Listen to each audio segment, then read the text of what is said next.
Hey, before this video starts, I wanted to say something. Simply put, thank you to everyone and everything that has gotten me this far in this series. Deltarune Yellow has become so much bigger than I could have ever thought possible. And because of it, so much has happened in my life I don't think I can ever quite comprehend. Support, community, praise, and friends. It really has changed my life, and I can never thank you all enough for this. I dreamed of finding success in my writing ever since I was a kid. To finally feel that satisfaction is, needlessly said, a dream come true. So, if you don't mind, allow me to give thanks to those that I feel deserve to be said by name. Cherry needs no explanation. Without their videos and without their approval, none of this would have ever happened. So, thank you for starting all of this, Cherry. To Darth, you brought the team together initially, and supported my endeavor from the start. Thank you for being such a loyal friend. To Stevie, thank you for being the first to make any sort of art based on my project outside of my own request. Even if it was just an ambience track, the day I saw that notification of my name being tagged, the excitement was insane. To Isaiah, thank you for your patience, your input, your talent. Despite what you may think of yourself, you are good at what you do, and I couldn't be happier to have you on this team. To Master Sword Remix themselves and Team Undertale Yellow, though you likely will never hear this message, thank you for the masterpiece of a game that you have made, for making me cry and feel deep emotion for the first time in a very long time. Thank you for waking me up. And lastly, of course, thank you, the viewer, for watching. For taking the time out of your day to listen to me talk about a fanfiction of a fanfiction based on an incomplete game. To all of you, you've made this artist's heart soar. I will never have enough thank yous to what I owe you all. But even then, you've waited long enough now. It's time to finish this story.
Martlet notices Rowen's demeanor and walks over to them.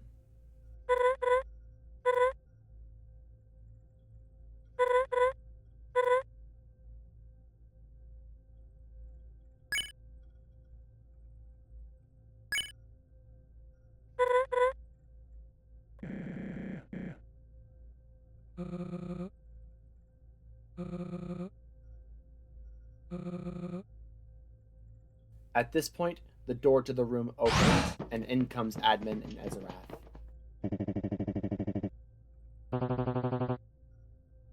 The two scan the room, noticing the damage, changes, and tone.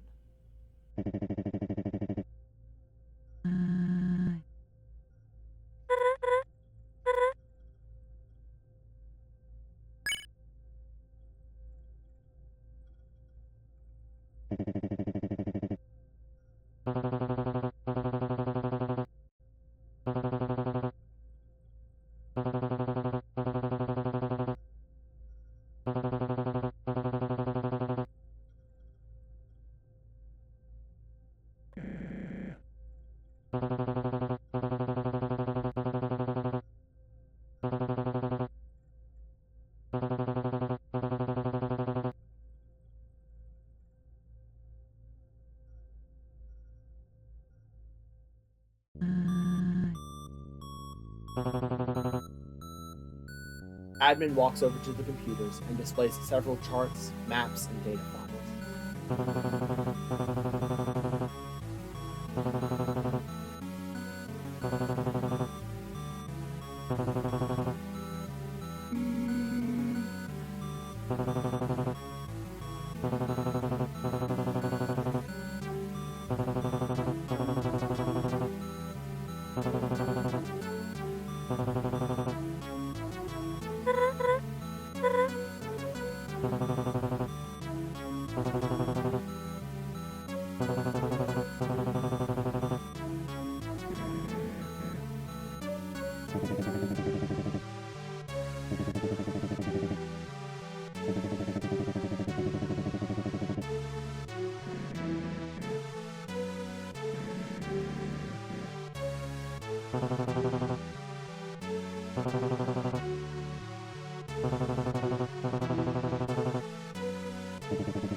Before Kanako can finish speaking, Ezrath drops a smoke bomb and vanishes.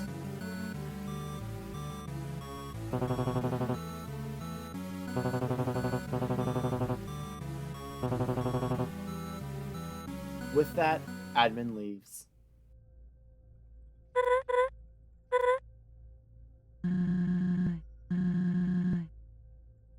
Kanako stays on the floor, unable to get up. Rowen notices. They walk over and offer a hand to Kanako to help her up. She looks up and, after a second of hesitation, takes it. Rowen pulls her up and tightly hugs her. She does the same to them. Martlet notices the two and embraces them with her wings. Starlo joins the newly formed group hug. Then Ceroba. Dalv simply watches.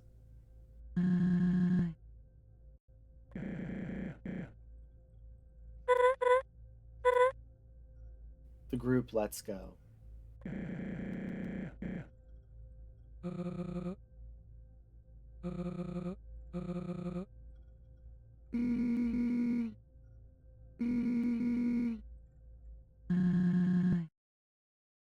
The party leaves the tower.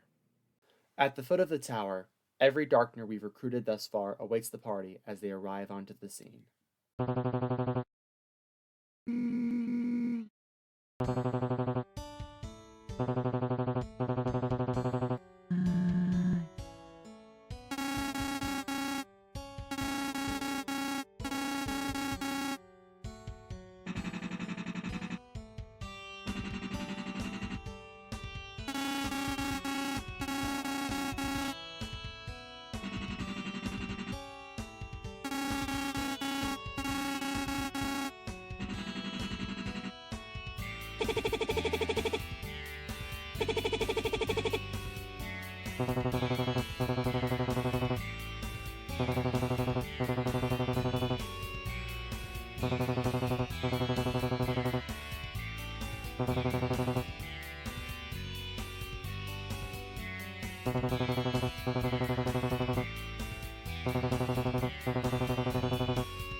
At that, the Darkners rally away. The Trailblazers head west, towards the TV. Admin and Worm head to the tower, and the rest spread across town.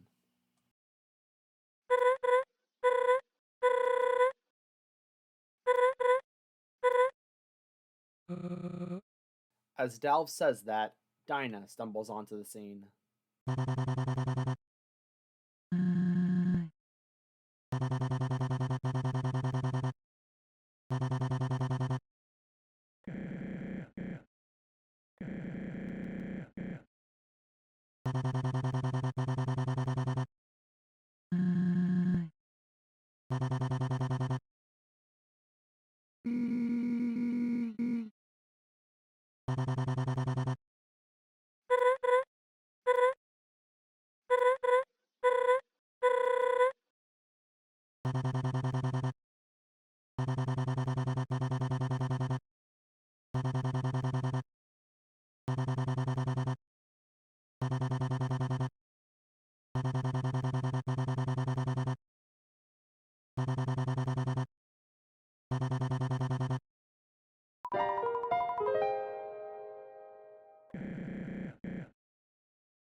Kanako practically tackles her mother into a hug.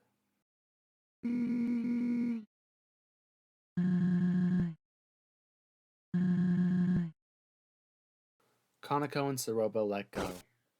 The party lines up behind Rowen, and we can roam around Kitsen for what may be the final time. Heading to Gramps' shop, once again, the talk option only plays this dialogue.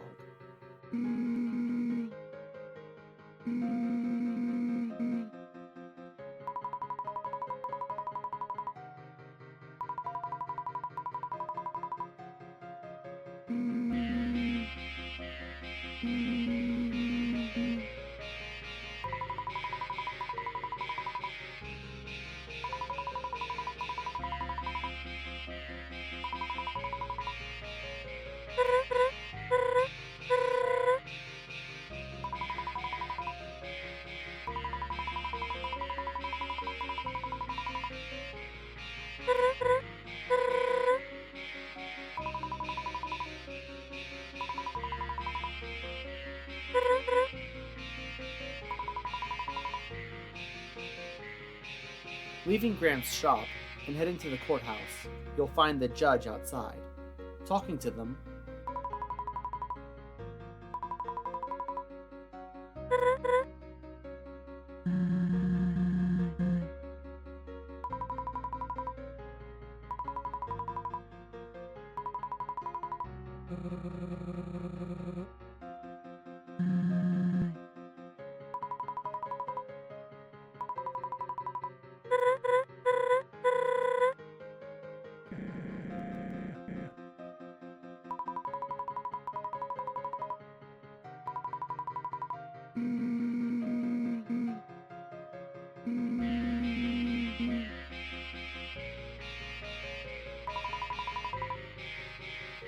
heading to the dojo, you'll find the clerk is still operating it. Here, you can do one last challenge, a fight against Gramps. The fight is essentially a more difficult version of Ezrath's harder fight in Chapter 1. More projectiles fly, and the moments of quick reaction times are faster. Upon completing the challenge, you get the Crafty Blade, a weapon from Martlet that increases all her stats temporarily for every perfect hit. Leaving the dojo and passing by the bakery, and also the burned remains of Worm's statue, you can return to the scrapyard to talk with the orb larcenists.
Now, in the town, you'll find Shirkle and Hot, covered in a few burns.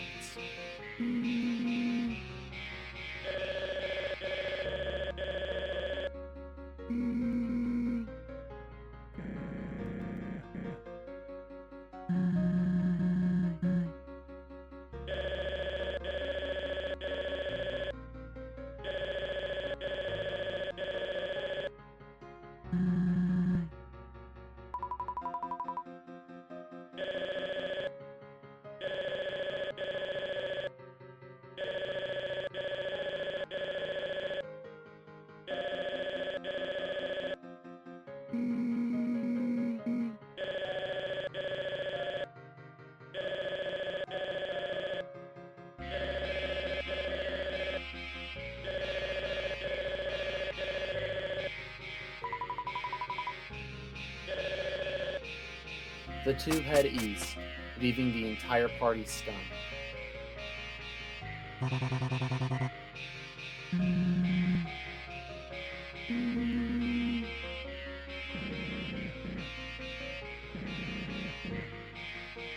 If you had built a bank, upon going in, you can only withdraw the amount of money you have in your account on account of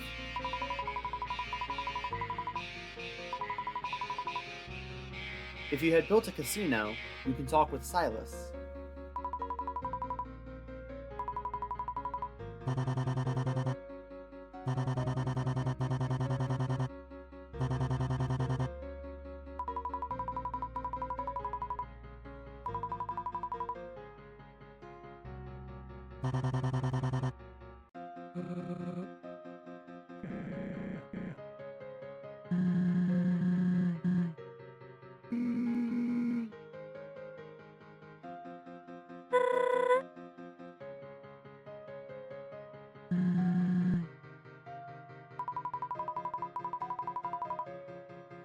Leaving Silas's shop, whenever the player is ready, they can go to the town square to save when they'll realize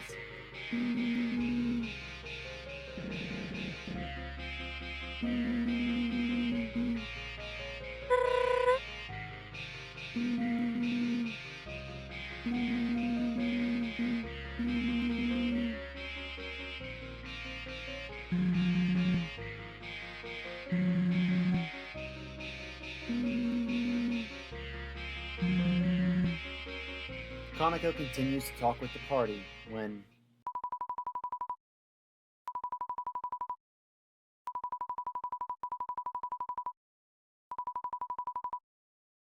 a silver star appears at Rowen's hand.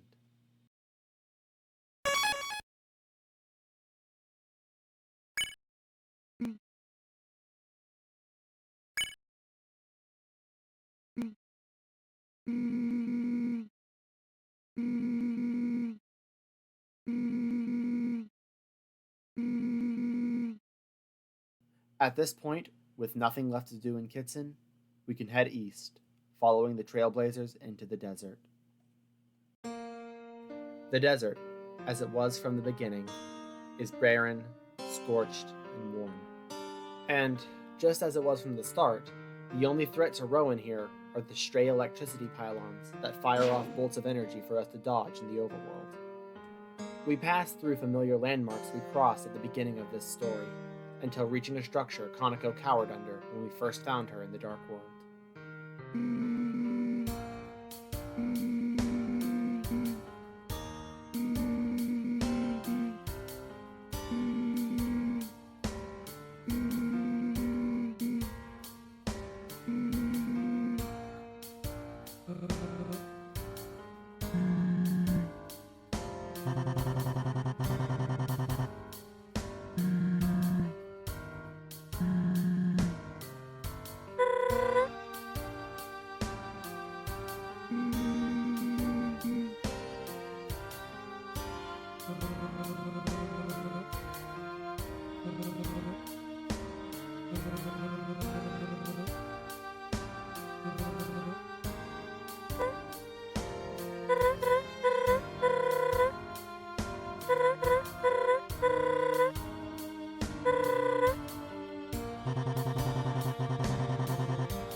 Heading past the familiar structure, we eventually reach the spot where Rowen first landed in the Dark World, where now a gray star sits.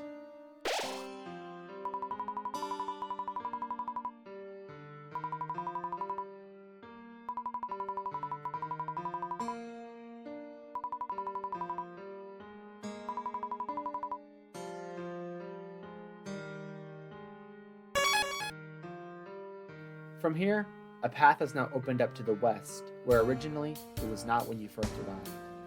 You head deeper into the desert, where now there are more pylons, more difficult obstacles, and puzzles to solve.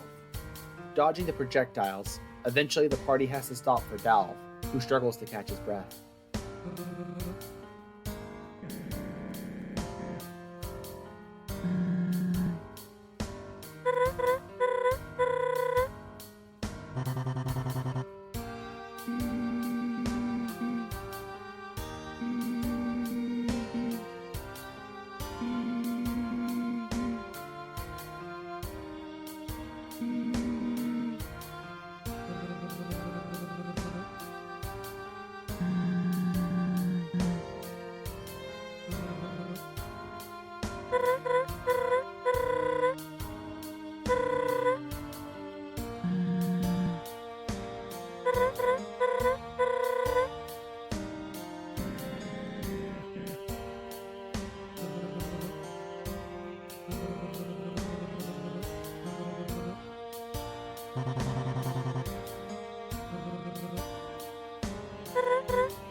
Martlet slowly hovers back down to the area where the party took a break.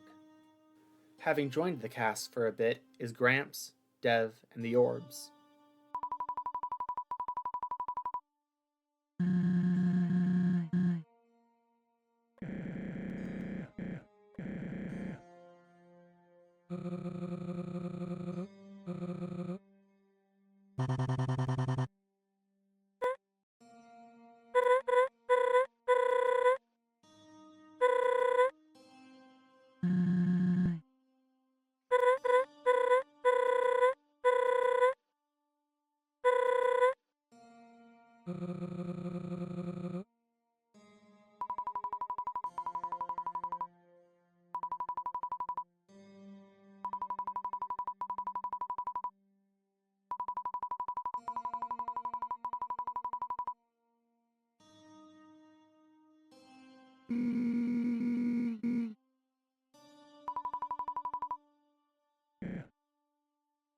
Starlo gets up from his sitting position. The rest of the party get up and line up behind Rowen once more.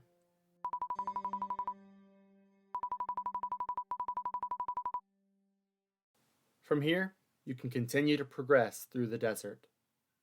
After a few more challenges, the party reaches the edge of the desert and begins to climb up the rocky ascent. As you climb, you'll notice Ceroba walk more and more towards the wall of the cliff, and Kanako will eventually grab at Rowen's arm and pull at them towards the wall as well. At some point, Starlo turns to face the desert, staring off at it all.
Kanako, despite how close to the edge Starlo is, runs over to him and wraps her arms around him, at which Ceroba comes over and places a hand on his shoulder.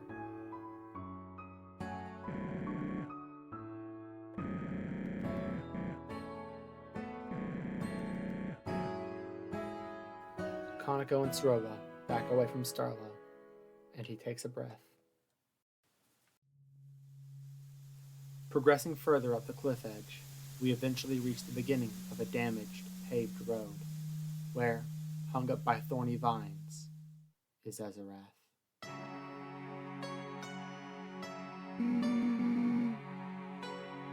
Kanako rushes over to them.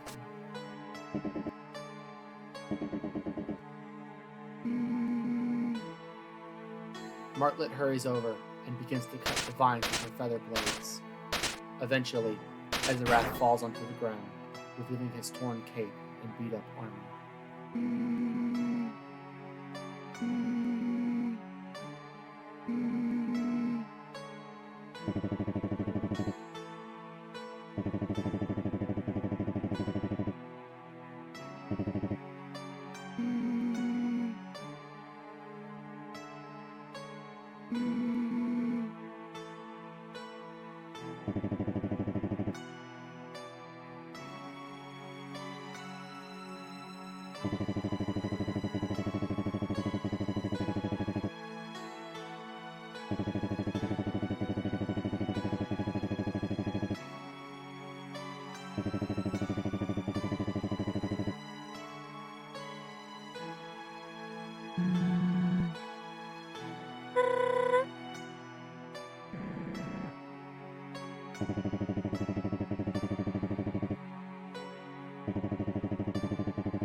The small band of darkners from earlier arrive onto the scene.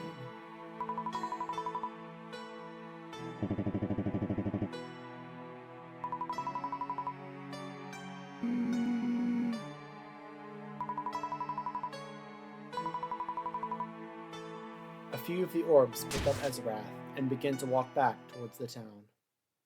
Kanako stares at them as they do that, her head low, somber, in a state close to mourning.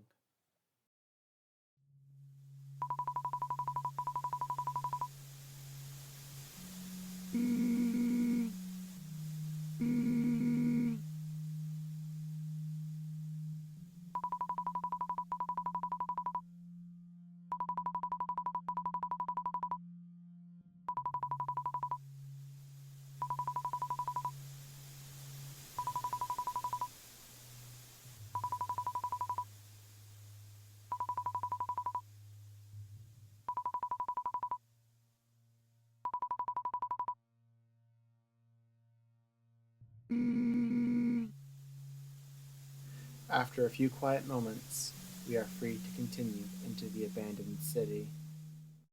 The party walks along the barren, sandy remains of the city's roads. Just as it was in the desert, scorch marks and trampled debris line the streets. Neon lights, burst from an old conflict, spark off along the walls.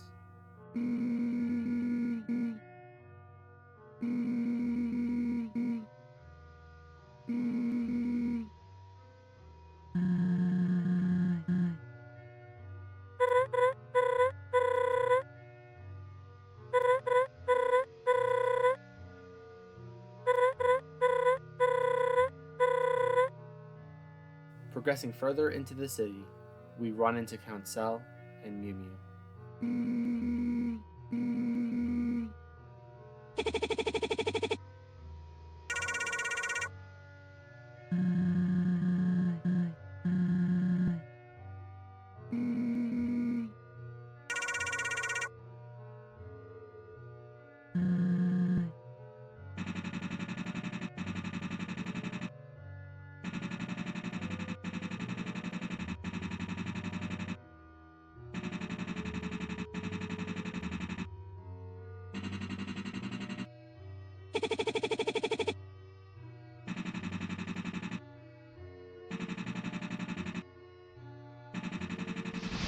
Before Charon can finish their sentence, the ground begins to tremble as dark clouds quickly grow overhead on the city. Kanako grapples onto Rowen for safety. Suddenly, a massive divide forms between the Trailblazers and the party.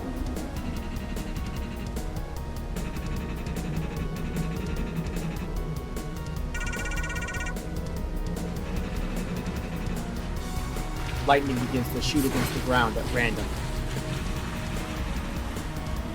With that, we regain control of Rowen as we rush through the city streets, dodging both rubble from falling buildings and lightning that shoots from above. As the party races through the streets, some paths the player may attempt to take will collapse right in front of them, forcing them to rush back and take a detour. We race across the streets until we find a building with an open door and hurry inside.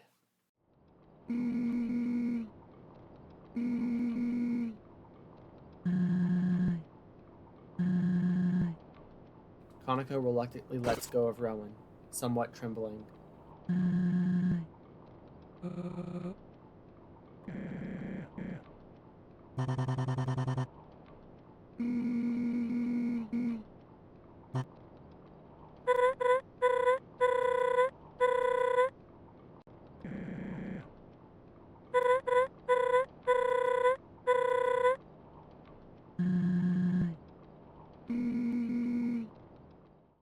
We begin to ascend the building, solving puzzles about restoring power to the building to access passageways. Along the way, having to avoid projectiles in the form of falling walls and roofs, along with sparking wires. At some point, while exploring, the party will pass a poster on the wall. Inspecting it,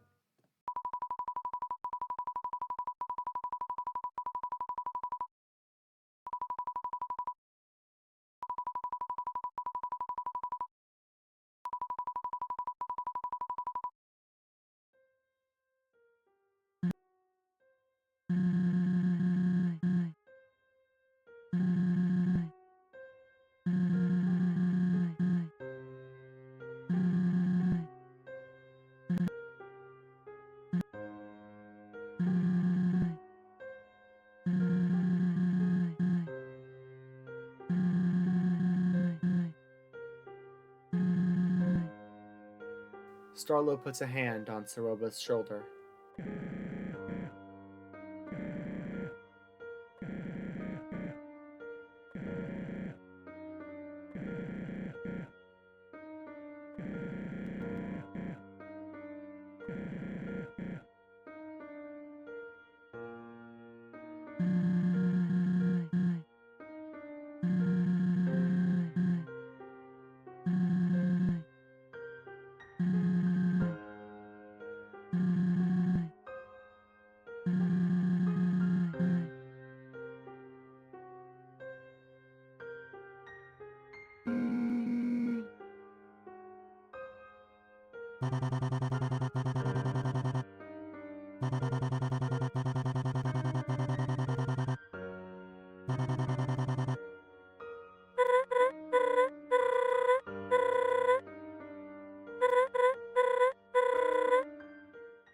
At this, Kanako turns to Rowen.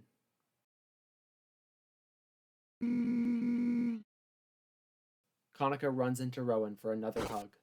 Ceroba stares at the two for a moment before wrapping her arms around the two.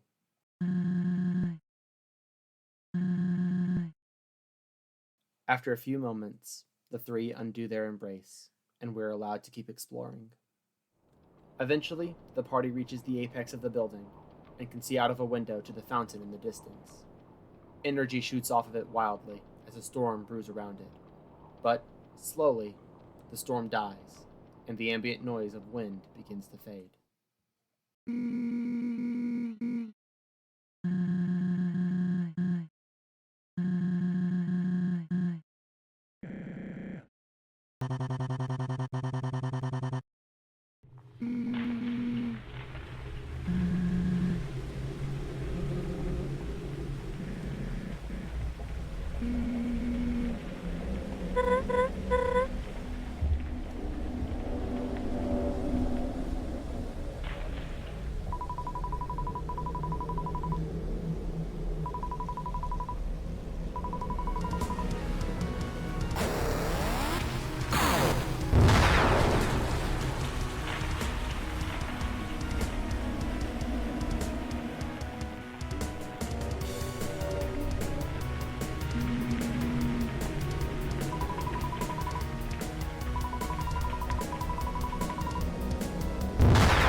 We now take control of Rowen as we slide down the side of the toppling building. Like in Deltarune, during these sections, we have to avoid projectiles as we slide. In this instance, falling debris, lightning, and harsh winds that can blow you off the side of the slide. However, if you fall, Martlet, who's flying her way down, will dive down to catch Rowen and bring them back onto the slide, of course, still dealing a small amount of damage. In the distance, as the party slides, you can see the fountain continuing to roar violently, slowly destabilizing. Eventually, after enough sliding, the party leaps off the end of the building and lands on the street below, safely, somehow.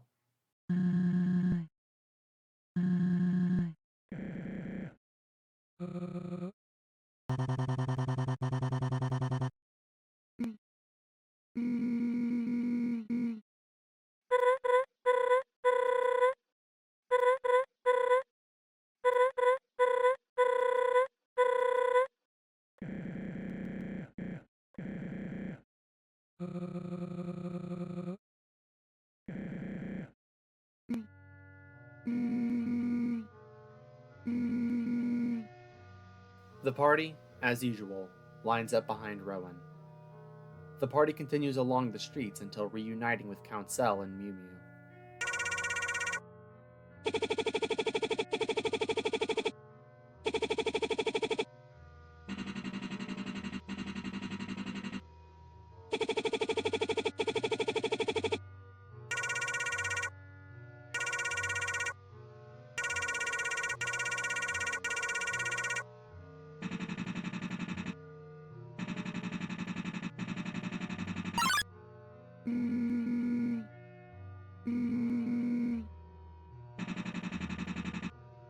The party proceeds to follow Count Cell and Mew Mew, heading north.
The large metal door finishes its quick descent in front of Kanako and Rowen with a resounding thud, leaving the party alone, with no trailblazers. Martlet walks over to the now cowering, unknown Darkner. The figure looks up at Martlet, before pushing her away and running into the nearby building it crashed beside.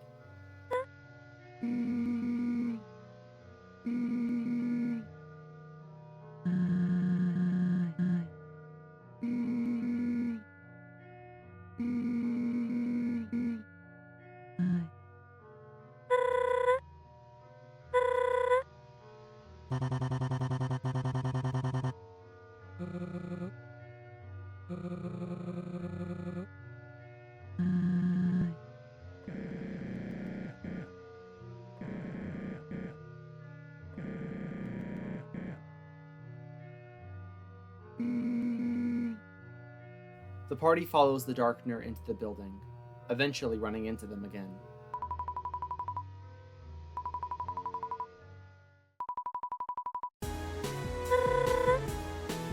The Darkener runs away, and the party gives chase.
At this, after running enough, the Darkener stops in front of the remains of a store and kneels down. The party stares at the Darkener before Martlet walks over to them.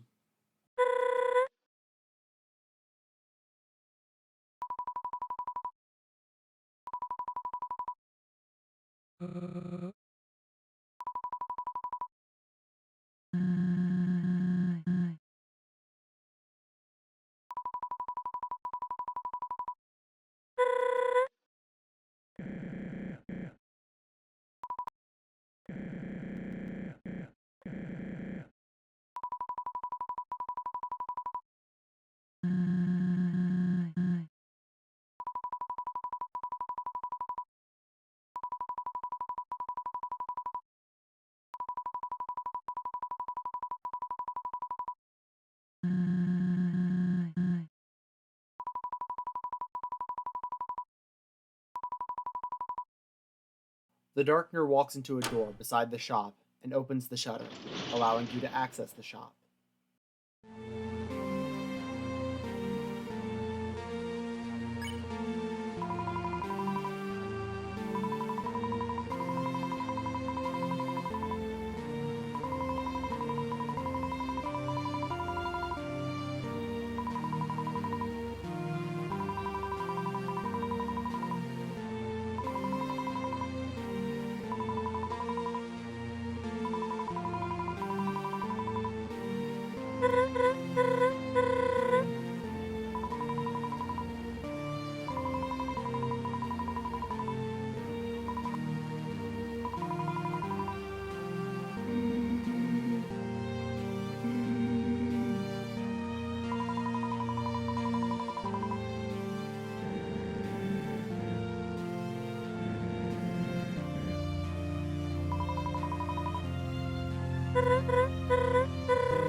Leaving the shop and continuing along the path, you'll eventually reach a stairwell.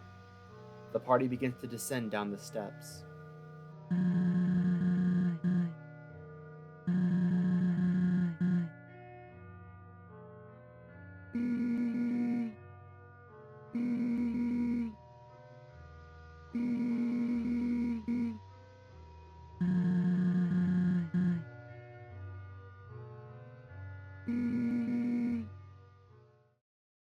Reaching the bottom of the stairs, the party enters a dark, mechanical environment, lit only by a few stray neon lights, some flickering in the liminal, ambient halls.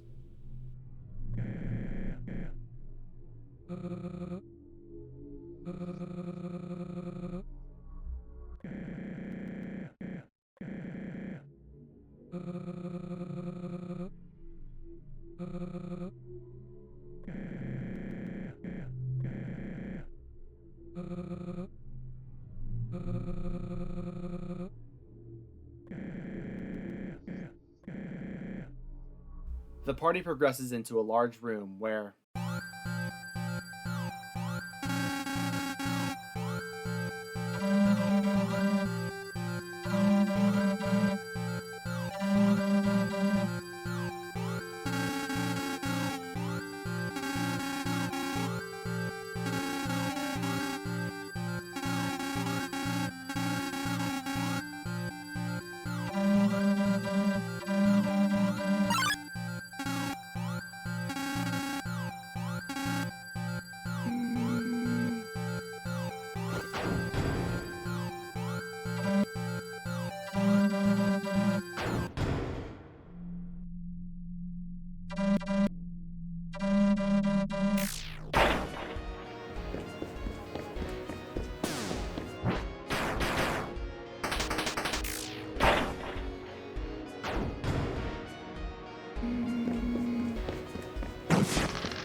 this battle is very much akin to the Axis fight from Undertale Yellow, though with some distinct differences.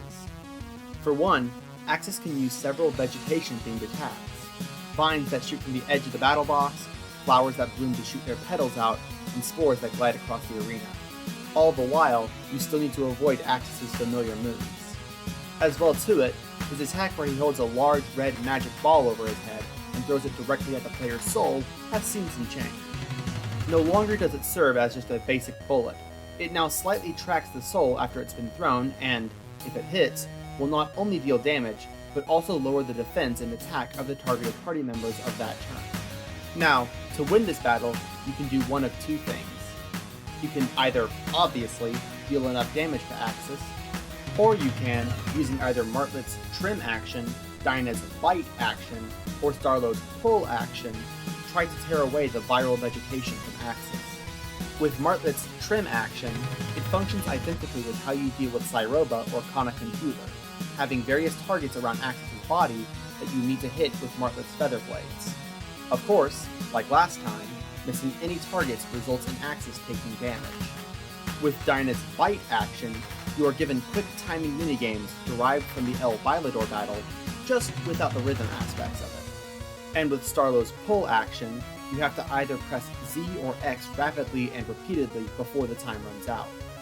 For Martlet's action, it gets a large amount of the vegetation off of Axis, but only if you get all of the targets. For Dina, it will pull off more vegetation the more bars you correctly hit. As for Starlo, it'll pull off more vegetation the more times you hit the correct button, but will naturally pull off less for the sake of balance. However, you can also use Dalv's Stun action to stun Axis in place, which allows you to pull off more vegetation from any of the actions. However, it does come with a consequence. After the stun is over, Axis' attack and defense will rise. This will happen for every time the stun is used. Either way, the battle ends whenever Axis either takes enough damage or all of the vegetation is pulled off.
Gramps, Dev, and a few of the orb larcenists arrive onto the scene.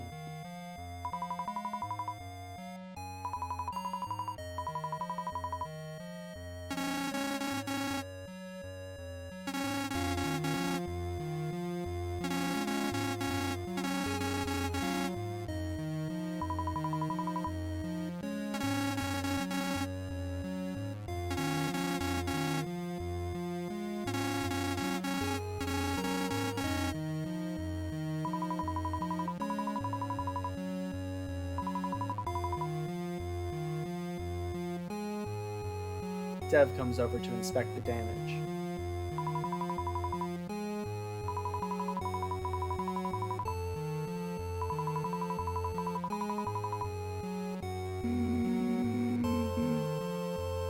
Axis raises his arm with what little energy he has and puts it behind Kanako's back. He pulls himself closer to her, managing to get as close as he can to a hug. Kanako returns the broken hug. Axis falls over after losing his strength. Gramps then comes over and picks up Axis, tucking him under his arms.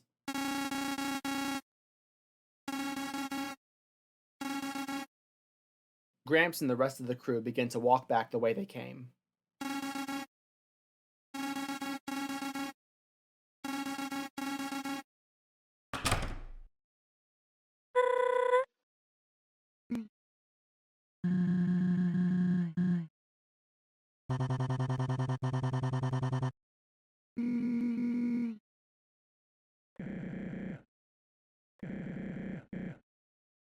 The party hesitantly presses on.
Well, this is the point where, depending on the choices the player has made up to this point, the following sequences would change. Since we'd rather not cause tonal inconsistencies or conflicts by discussing each endings back to back, we are going to allow you to pick which route you want to follow from this point onward. To the left are the neutral routes, which are acquired by not having collected all of the oddity crystals up to this point. And to the right are the justice routes, which are the opposite, having collected all of the oddity crystals up to this point. We will now allow you to pick whichever route you want to follow by clicking the on-screen links. These videos can only be accessed from this route video, as they are unlisted on my channel. If you cannot access them through the on-screen links, you can find them in the description of this video. Please make your choice now.